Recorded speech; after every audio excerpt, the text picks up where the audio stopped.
Hi friends. నేటి సమాజంలో మనం తరచూ వింటున్న సమస్యల్లో ఒకటి డైవోర్స్ అంటే విడాకులు. ఎందుకు ఈ డైవోర్స్ ఎక్కువగా జరుగుతున్నాయో ఓ లుక్ వేద్దాం. ఓ సాధారణ పేద కుటుంబంలో ఓ తల్లిదండ్రులకు ఓ కూతురు ఉంది. వారు కూలీనాలి చేసుకొని ఎంతో కొంత అప్పు చేసి ఆ అమ్మాయిని బీటెక్ దాకా చదివిస్తారు. అలా ఆ అమ్మాయి ఎలానో కష్టపడి జాబ్ తెచ్చుకుంటుంది. అలా జాబ్ చేస్తూ అమ్మానాన్నలకు చేదోడు వాదోడుగా ఉంటూ అప్పును తీరుస్తూ ఉంటుంది. ఇంతలోనే మంచి సంబంధం అని ఒకటి వచ్చింది. అప్పుడు ఆ అమ్మాయి అమ్మానాన్నలతో నాకు ఇప్పుడే పెళ్లి వద్దు.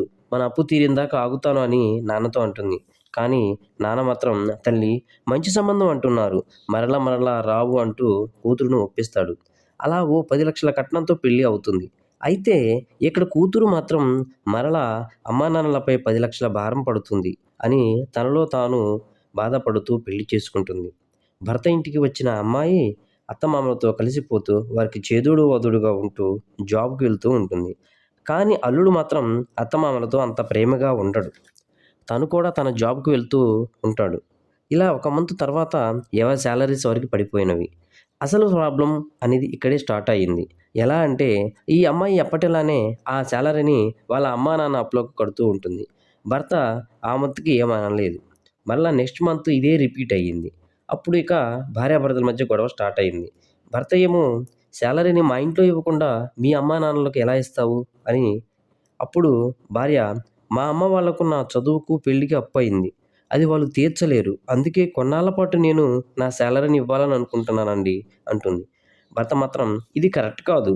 పెళ్ళయ్యి అత్తగారింటికి వచ్చాక కూడా ఇది ఎలా కుదురుతుంది? నీకు జాబ్ ఉందనే గదా నేను పెళ్లి చేసుకుంది అని అంటాడు. అలా భార్యాభర్తల మధ్య, అత్తాకోడళ్ళ మధ్య ఇష్యూస్ వస్తుంటాయి. అది అలా వారి మధ్య చిలికి చిలికి పెద్ద గాలివాన అయినట్లు విడాకుల దాకా వెళ్ళింది. అమ్మాయి వాళ్ళ తల్లిదండ్రులు ఎంత నచ్చచెప్పినా అమ్మాయి కూడా ససేమిరా ఒప్పుకోకుండా తను కూడా మా అమ్మా నాన్న కన్నా నాకు ఎవరు ఎక్కువ కాదు అని విడాకులకు ఒప్పుకుంటుంది. అప్పుడు భర్త మనసులో తను ఒక భర్తగా కాకుండా న్యూట్రల్‌గా ఒక పెద్ద మనిషిలా ఆలోచిస్తాడు. నేను జాబ్ చేస్తున్నా. అలాగే నా భార్య కూడా జాబ్ చేస్తుంది. మా అమ్మా, నాన్న, మా ఫ్యామిలీలను మాత్రమే చూడాలని ఒత్తిడి చేయడం ఎంతవరకు న్యాయం? తనను కూడా తన అమ్మా, నాన్న ఎంతో కష్టపడి చదివించి, పెద్ద చేసి తన కాళ్ళ మీద నిలబడేంత స్థాయికి తీసుకువచ్చిన వారిని చూడొద్దు అనడం న్యాయమేనా? తను కూడా నేను జాబ్ చేస్తున్నా, నువ్వు కూడా మీ అమ్మా, నాన్నలను వదిలేసేయి అంటే సమాధానం ఏంటి? కాబట్టి తన భార్యను కూర్చోబెట్టి మాట్లాడుకుంటే సరిపోతుంది.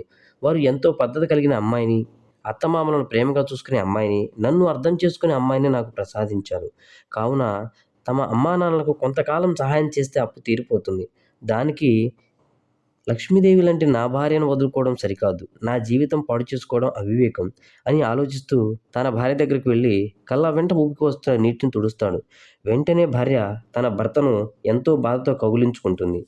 ఫ్రెండ్స్, ఒక తండ్రికి తన కూతురు ఎలానో, ఒక భర్తకు తన చెల్లెలు ఎలానో, మన ఇంటికి వచ్చిన అమ్మాయి కూడా అయి అంతే.